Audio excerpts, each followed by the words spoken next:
What's happening, guys? Welcome back to episode 11, picking up from the Keep Ruins. So at this point, you pretty much have everything done here, and you are ready to move towards the end of the Faron Keep and then take out your final boss. And there's a little bit of optional content over there as well.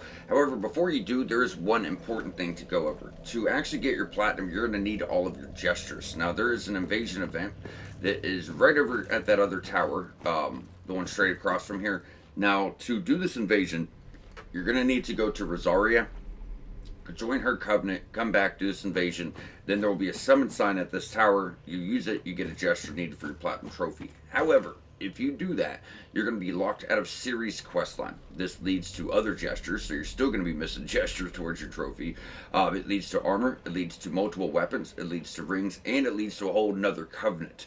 So, as previously mentioned, takes 3 playthroughs for platinum. Doesn't matter if you back up your saves, does not help. There are, certain items that you're going to need to go through New Game Plus 1 and New Game Plus 2 to get.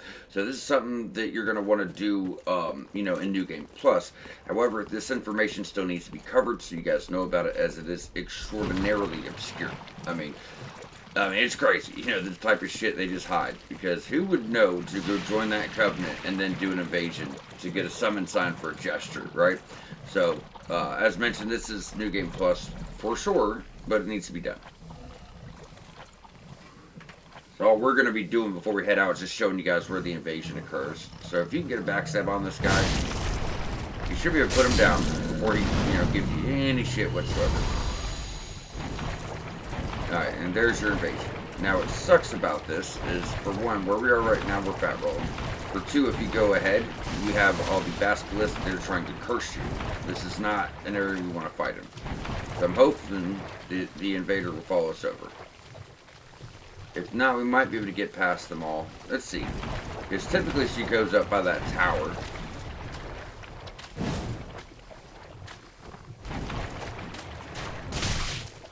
There she is.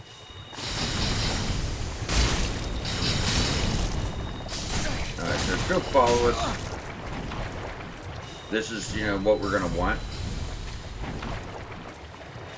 Like, I don't know if she will. Usually we fight her over at the tower. So this is Hessel again, as you're going to see, but this time she's much more formidable.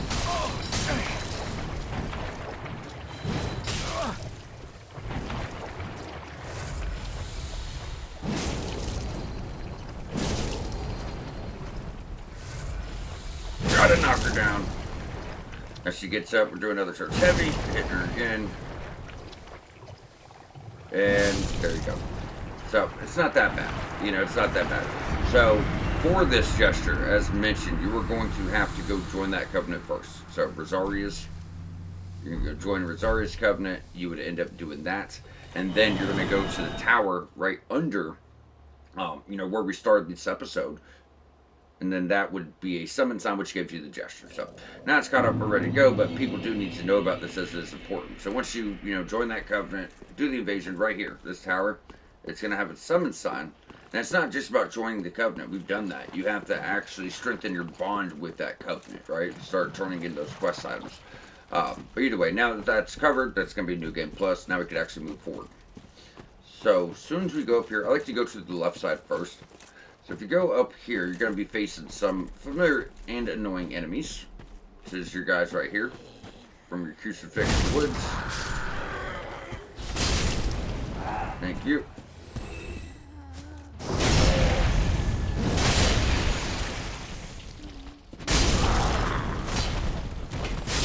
Thank you.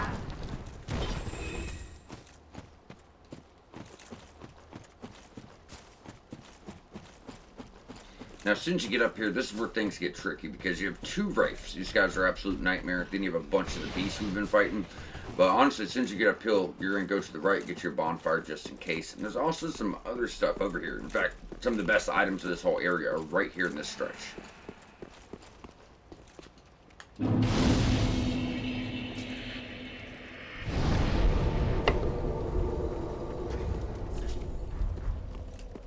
Alright, so as soon as you grab your bonfire, you're going to start, just heading down. And right here to the right, you're going to see a hole in the wall. You're going to drop on down. Atonement, which is a spell. Then over here is a really rare gem, which is going to be your hollow gem. There's not many of these around. Now I'll grab more Homer Bones. In fact, it seems like we have plenty.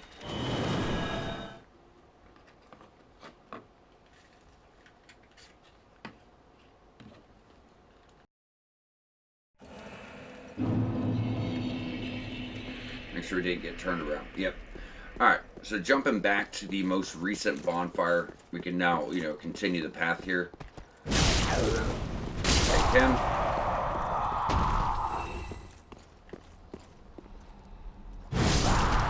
Take him. And take him. Now what's nice about this is your next Titanite skill. And this guy's actually going to drop 2 Titanite skills. You've only gotten 2 up to this point. Which is just absurd if you think about it. Because if you're trying to bring up a boss weapon, you're maybe get 1 upgrade into it this whole time. Like we're on episode 11 right now.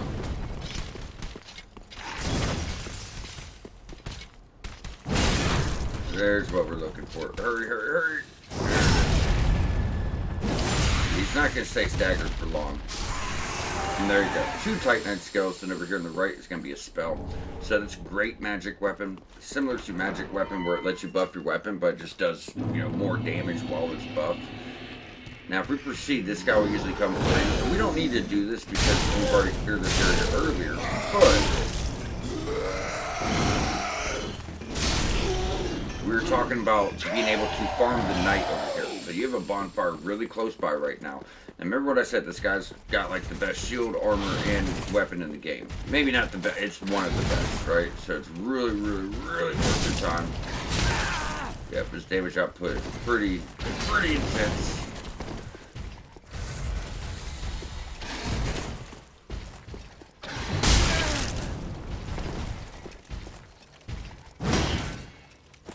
Come on, buddy. Thank you. And he drops. Oh, you cheap bastard. But yeah, just to show that off because it's pretty, pretty decent farm right there. Alright, y'all. So now we got that.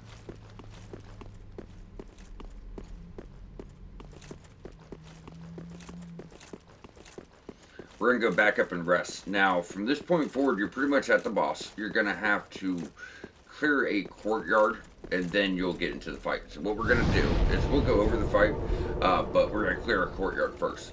Now, remember what I said. As soon as you go out, there's going to be 2 wraiths. Those guys we fought one of them, going through Farron Keep. He's super formidable. So 2's got to be a nightmare. But if you kind of just sit back, they're going to help clear a lot of these guys out. In fact, just one wraith can almost kill everybody here. They'll probably kill him too. But I've actually seen him kill all these guys himself and still have a little bit of health left. They're super formidable. Now, usually we can pull one towards us. Yep. There we go. No, thank you.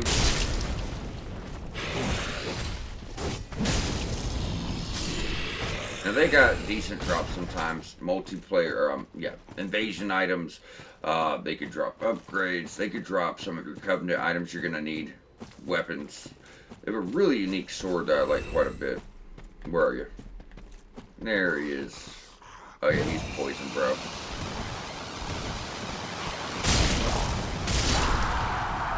Thank you, poison, bro.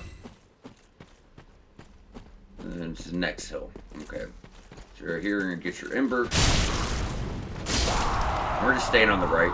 Just doing, casual loop around like we usually do. Then over here should be some defensive items. Oh god, you're done. So annoying, dude. So fucking annoying sometimes. Alright, so your bug pellets. So that's gonna actually give you more defenses to dark, which you haven't really faced yet. There's really rare enemies and encounters in the game where you will face it, but it's there.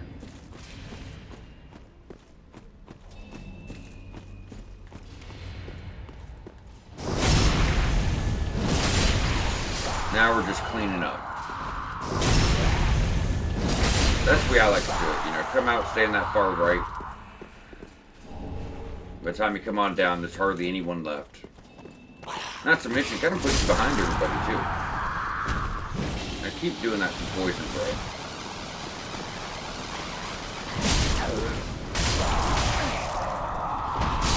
Thank you. Yep, so they took him out, but he took a lot of those guys with him. which I can appreciate. Alright, so going into this fight, if you're following along, you know, with the build we're doing, the weapons we're using, Frostbite Sword's going to be your best friend here, and you can summon for help. I usually don't. We might because it's the walkthrough. I would be embered for this fight. So it's very much a gimmick fight. This is one of your Lords of Cinders. So how this fight's going to work is there's going to be one guy with the great sword, ultra great sword. He's got a parry dagger in the other hand, which he could like slide all around on the ground, and he's got crazy leaps forward, and it's really about dodging. You can actually backstab this boss too, which is pretty crazy. This is the Abyss Watchers, just for anyone wondering. But what's going to happen is you're going to fight the main guy for a while, a boss, and then a partner's going to spawn in, and then you have to fight him, and then a third guy's going to spawn in who might actually help you beat the other ones. And as soon as you get all the way through his health bar, all the souls from all the Abyss Watchers will go into one body, and that's where the real fight begins. So phase 2 is a culmination of all these guys together. Then he's got the same movesets, but he has fire on his weapon, so if he does swipes, he'll have like a fire burst AoE. If he does a overhead slam with the sword, it's going to send a trail of fire forth and do a delayed burst. So when you're dodging these bigger attacks, it's going to be dodged, then, you know, dodge the delay as well. Now, going in here with the Frostbite Sword does a shit ton of damage. And it is kind of hard to put in words, so we'll show you guys. The biggest thing to know is that you're just really watching those dodge timings, right? More than anything else. You're not attacking much. You'll see your windows, and you should obviously take them, but don't go in here being greedy, or you're going to get put down. These guys, it could be kind of a rough fight for these players.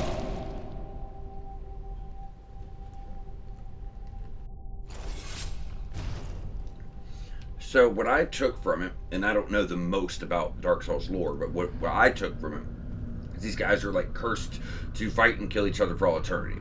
Because that's what you just see another one rise, and they fight to the death, then another one will rise, and that's all they're doing is fighting one another, you know. And I'm guessing they're part of the same group, right?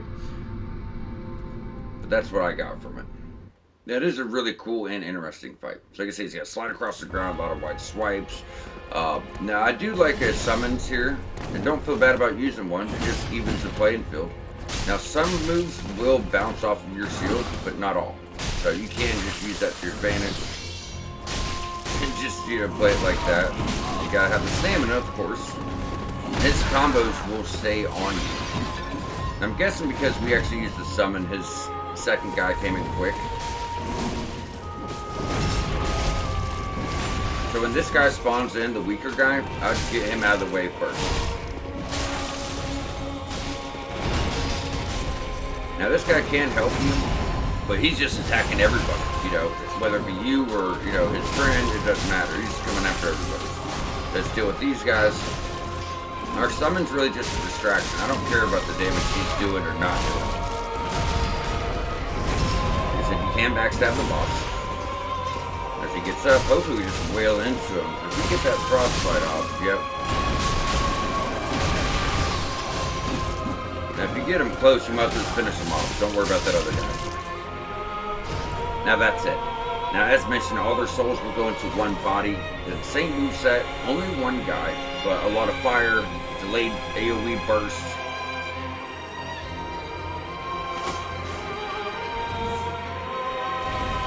Make sure you're full health too. This guy don't play. Yep, told you. A lot of AoE bullshit.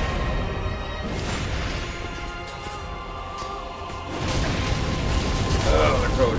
He can put you down so quick, bro. Anytime he hits you, you're healing if you're smart. Just watch out. This actually might even be easier without health. I know it sounds crazy. But it's really hard to see him and what he's doing. You know, summon's kind of a distraction. That's why I tell you I don't use them. It's not going to think I'm some great player. It's because of the fact that my summons just get in my way, you know, and it makes it hard to see movesets and line up parries at times. Let's back up.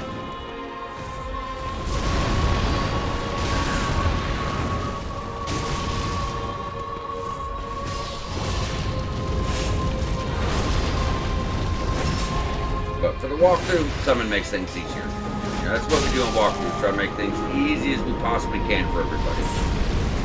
went through a lot of our resources, you know, but we got him first try, so it wasn't so bad. You kind of just let this guy bully him, and you know, you go backstab. That's it. Fighting him one by one really isn't much more difficult, in my opinion. It's probably easier to fight him one on one now that I went through it with the summon for the first time, because it's easier to line up dodges and stuff like that. So before we move forward, let's check the time. So yeah, 15 minutes.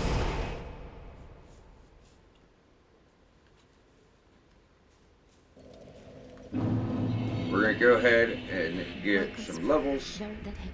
Probably get pretty good on our stamina. Yeah, look at that. 24, 24. That's a pretty good spot. It's not as high as I'd like it to be, but it's not bad. Now, this is the first real weapon, in my opinion, if you're doing like quality build. So you can get two swords here. One is a great sword, then one's an ultra great sword. Both are pure physical. They don't do fire like they do for him. The ultra great sword does come with the parry dagger, and the special attack lets you slide across the floor. This is a weapon you could use the whole game without being without question. Now, one costs 10,000, then one is free. Actually, the free one's better in my opinion, but they're both for quality builds. This leans more towards strength, this leads more towards dex, but they're both quality weapons at the end of the day. So 24 strength, 18 dex, 18 strength, 20 dex.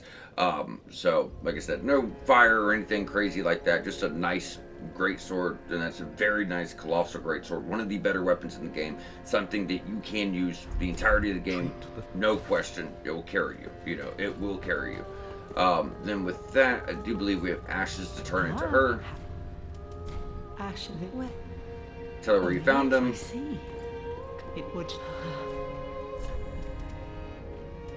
Yeah, so now you have infinite Titanite shards you can buy, so you'll start getting all your upgrades throughout the game. Now at this point, Greirat should be back from pillaging for the first time. And he's got a lot of stuff here, even early on. So this right-hander's new Pontiff curved sword. This is really nice. It has 10 int, requirement, 10 intelligence. So the special attack does frostbite. Only on the special attack, but still pretty cool. Curved sword, no blood loss, but the magic and the frostbite and the special attack make up for it. You got the S-stock. You have a glaive at this point, which is pretty cool if you like that. Pickaxe. I'm sorry, war pick. You have other shields. He picked up the knight set.